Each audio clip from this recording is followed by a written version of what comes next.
पढ़ने जा रहे हैं राजनीति विज्ञान अध्याय 1 शीत युद्ध अर्थात ठंडा युद्ध।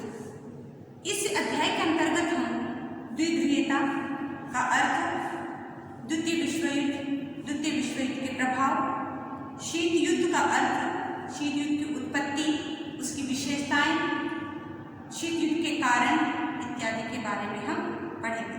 सबसे पहले हम द्विध्रुवीयता का अर्थ जानेंगे।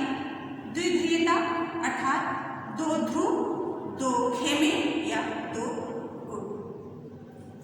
जैसे कि हमको मालूम है कि जब द्वितीय विश्व युद्ध हुआ था, उस द्वितीय विश्व युद्ध में यूरोपीय शक्तिशाली राष्ट्रों ने हिस्सा लिया।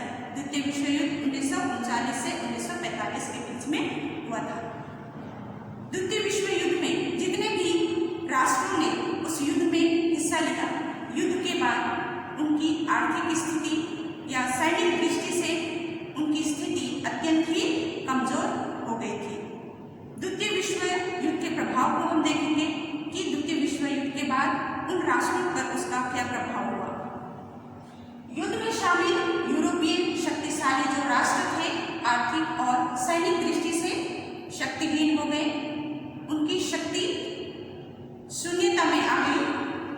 यूरोप में शक्ति शून्यता की स्थिति उत्पन्न हो गई। यूरोप का विभाजन हो गया। यूरोप का विभाजन दो भागों में यूरोप बट गया, पूर्वी यूरोप और पश्चिमी यूरोप। पूर्वी यूरोप का नेतृत्व करता सोवियत संघ यानी कि सोवियत रूस ने किया और पश्चिमी यूरोप का नेतृत्व करता अमेरिका था। पश्चिमी यूरोप का नेतृत्व अमेरिका ने किया। इस प्रकार दो ध्रुव या दो खेमे, दो गुट अमेरिका और सोवियत संघ हो गए। दोनों ध्रुवों को अपने प्रभाव क्षेत्र को बढ़ाने की प्रेरणा मिली। दोनों के बीच में अपने प्रभाव क्षेत्र को लेकर के होड़ या प्रतिद्वंदिता होने लगी और इसी के साथ में शीत युद्ध का जन्म हुआ।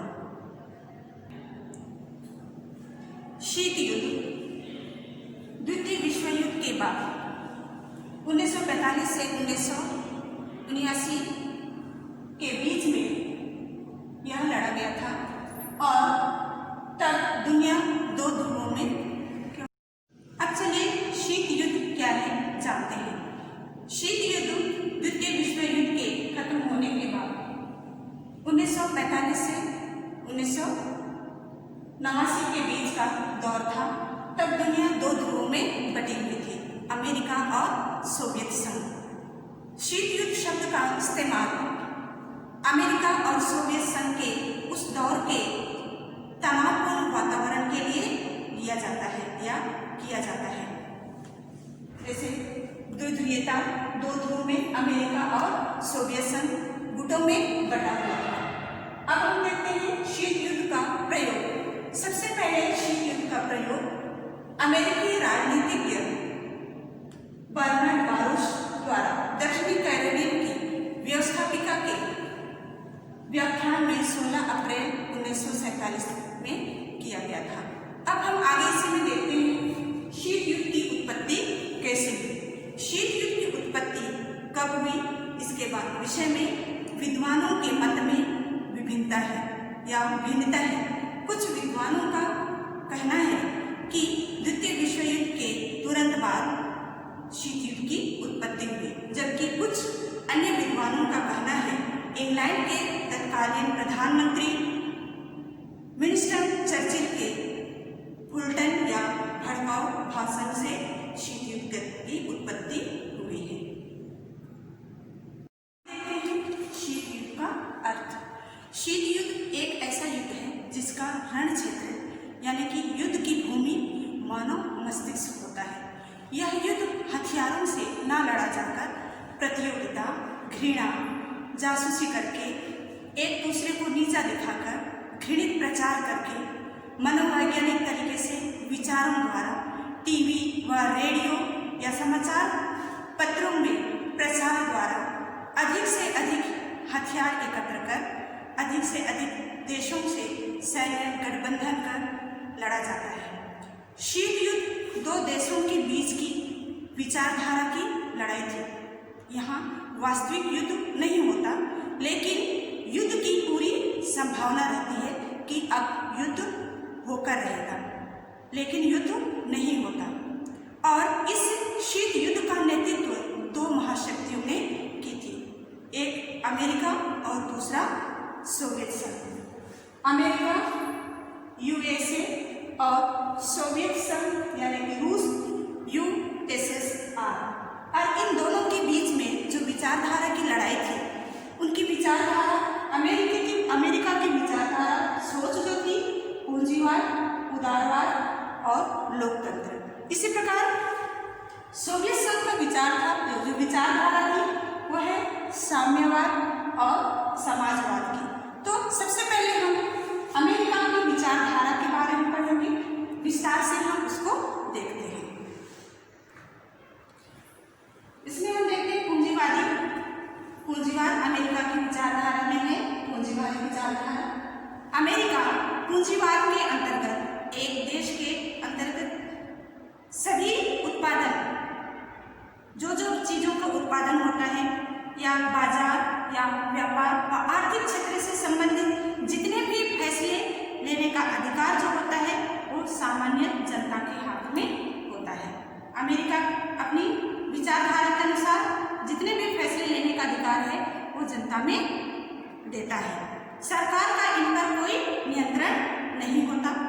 उसको हम दूसरे शब्दों में समझें कि देश में निजी क्षेत्र पूर्ण रूप से स्वतंत्र होते हैं, उनको अपने फैसले लेने की पूरी स्वतंत्रता होती है। उसी प्रकार हम देखते हैं आगे उदारवाद। इस विचार के अंतर्गत देश में उत्पादन, बाजार, व्यापार और आर्थिक क्षेत्र में जो भी फैसले लिए जाते हैं उनके लिए फैसले लेने के लिए अधिक से अधिक स्वतंत्रता प्रदान की जाती है। अमेरिका का विचार है कि व्यवस्था व नियम उदार होना चाहिए या सरल होना चाहिए, ताकि सामान्य जो जनता है वो अपने फैसले आसानी से ले सके, अपने कार्यों को आसानी से कर सके और अपने जो व्यापार है, जो बाजार का जो क्षेत्र है, आर्थिक क्षेत्र है, उसमें अपनी उन्नति कर सके। उसी प्रकार अगला है लोकतंत्र। अमेरिकी लोकतांत्रिक व्यवस्था में सामान्य जनता द्वारा अपने शासकों या नेताओं को चुनने का स्वयं का अपनी इच्छा के अनुसार स्वयं अपने नेताओं को चुनता है या अपने नेता या प्रतिनिधि को चुनाव करने का उनको अधिकार है। नेता चुनने की उनको स्वतंत्रता है। यह व्यवस्था जो नियम हमारे भारत देश में भी है, लोकतांत्रिक शासन प्रणाली, और यह लोकतांत्रिक शासन प्रणाली जो है यह अमेरिका से ही लिया गया है और हमारे भारतीय संविधान में इसको शामिल किया गया है। हमारे भारत में भी चुनाव प्रक्रिया जनता के ऊपर में है। जनता अपनी इच्छानुसार अपने शासकों या अपने प्रतिनिधि या नेताओं का चुनाव करती है। उनके ऊपर सरकार का या शासन का कोई नियंत्रण नहीं होता है। अर्थात यह विचारधारा व्यक्ति की स्वतंत्रता को बल देता है, व्यक्ति की स्वतंत्रता को उदार बनाता है। व्यक्ति अपनी इच्छानुसार अपना कार्य कर सकता है। जैसे कि हमने देखा अमेरिका विचारधारा, उदारवाद, पूंजीवाद और लोकतंत्र के बारे में। अब हम उसी में आगे सोवियत संघ की विचारधारा को देखते हैं कि सोवियत संघ की सोच या विचार जो थे वो साम्यवाद और समाजवाद के। साम्यवादी व्यवस्था या विचारधारा समानता पर आधारित होती है, जहां सभी लोगों को समान अधिकार दिए जाते हैं। यहाँ व्यक्तिगत स्वतंत्रता के लिए कोई जगह नहीं है, मतलब व्यक्ति अपने फैसले स्वयं नहीं ले सकता, अपना फैसला सरकार को लेना पड़ता है। दूसरा है समाजवाद के अंतर्गत एक देश के सभी उत्पादन, बाजार, व्यापार व आर्थिक क्षेत्रों के फैसले सरकार लेती है। फैसले लेने का अधिकार सरकार के हाथ में होता है। यहाँ निजी क्षेत्र या तो होता ही नहीं है। जनता को सरकार के फैसले या व्यवस्था या नियम अनुसार कार्य करने पड़ते हैं। जैसे सरकार चाहेगी वैसे जनता को अपना कार्य करना पड़ता है। जैसे कि हमने कि द्वितीय विश्व युद्ध 1939 से 1945 के बीच में लड़ा गया। द्वितीय विश्व युद्ध 1945 में समाप्त हुआ और जैसे ही द्वितीय विश्व युद्ध समाप्त हुआ, शीत युद्ध शुरू हो गया। शीत युद्ध 1945 को शुरू हुआ और शीत युद्ध का अंत 1991 में सोवियत संघ के विघटन या टूटने से हो गया। शीत युद्ध 45 वर्षों तक चला। इन 45 वर्षों के बीच में अमेरिका और सोवियत संघ ने कई उतार चढ़ाव देखे। उन देशों में कई प्रकार की ऐसी घटनाएं घटी जो पूरे विश्व को मालूम है। अमेरिका और सोवियत संघ दोनों के बीच के शीत युद्ध का मुख्य कारण था इन दोनों के बीच की विचारधारा। एक तरफ जहां अमेरिका पूंजीवाद, उदारवाद और लोकतंत्र का समर्थक था, वहीं सोवियत संघ साम्यवाद, समाजवाद का समर्थक था। शीत युद्ध होने के मुख्य दो विचारात्मक भेद या मतभेद थे, कारण थे और उसके अनुसार वे अपनी व्यवस्था को चलाते थे। दोनों देशों की विचारधारा अलग अलग होने के कारण वे अपने देश का संचालन या व्यवस्था स्वयं करते थे। इसी भेद और अंतर के कारण दोनों महादेशों के बीच शीत युद्ध हुआ। शीत युद्ध की वजह से विश्व दो ध्रुवों में या दो गुटों में बट गया, एक अमेरिका और दूसरा सोवियत संघ। और इसी को पहली दुनिया और दूसरी दुनिया के नाम से भी जाना जाता है। पहली दुनिया में पश्चिमी यूरोप, जिसके अंतर्गत अमेरिका आता है, और अमेरिका का समर्थन करने वाले देश। दूसरी दुनिया पूरी यूरोप को कहा जाता है और उसका समर्थन करता है सोवियत संघ और उसके समर्थक देश। और एक तीसरी दुनिया भी है जो गुटनिरपेक्षता कहलाता है। इसके बारे में हम आगे देखेंगे। आगे हम देखते हैं दो ध्रुवीय विश्व संगठन। जब पूरा विश्व दो गुटों में या दो ध्रुवों में बट गया, तो दोनों महाशक्ति देशों की वैचारिक लड़ाई में दोनों ही महाशक्तियों द्वारा अपनी अपनी विचारधारा को प्रभावी रूप से आगे बढ़ाने के लिए तथा दूसरे देशों को यह दिखाने के लिए कि उनकी विचारधारा ही सबसे ज़्यादा अच्छी है, और दोनों देशों ने कुछ गठबंधन बनाए और उस गठबंधन के आधार पर दूसरे जो ध्रुव है, जैसे अमेरिका ने सोवियत संघ की विचारधारा को विश्व में फैलने से या विस्तार को रोकने के लिए गठबंधन किए, उसी प्रकार सोवियत संघ ने भी अमेरिकी विचारधारा के प्रचार प्रसार को रोकने के लिए गठबंधन बनाए। तो उसी गठबंधन को हम देखते हैं कि अमेरिका ने अपने लिए सोवियत संघ की विचारधारा को रोकने के लिए कौन कौन से गठबंधन बनाए। उन्होंने नाटो की स्थापना की। नाटो 4 अप्रैल 1949 को इसकी स्थापना की। नॉर्थ अटलांटिक ट्रीटी ऑर्गेनाइजेशन अर्थात उत्तरी अटलांटिक संधि संगठन, उन्होंने उत्तरी अटलांटिक संधि संगठन बनाया।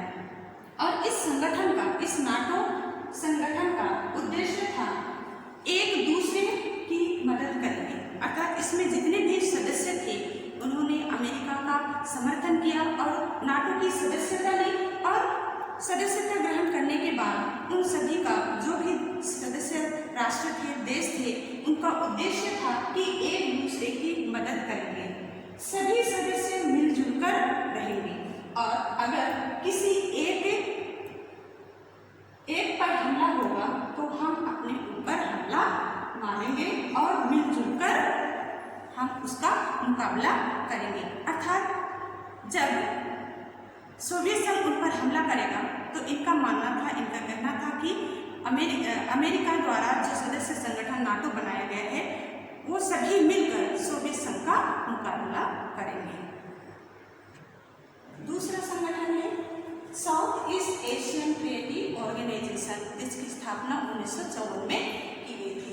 दक्षिण पूर्व एशिया संधि संगठन, और इसका उद्देश्य था ये अमेरिका का संगठन है और इसका उद्देश्य था साम्यवादी विचारधारा सोवियत संघ की है। तो इस साम्यवादी विचारधारा के विस्तारवादी नीति, उनके फैलने की नीति, सोवियत संघ की नीति को और उनके प्रभाव से दक्षिण पूर्व एशियाई देशों की रक्षा करना।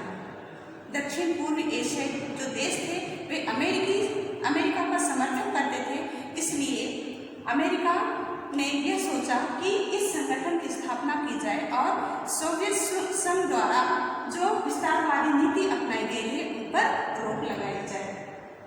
तीसरा है सेंट्रल ट्रेडी ऑर्गेनाइजेशन।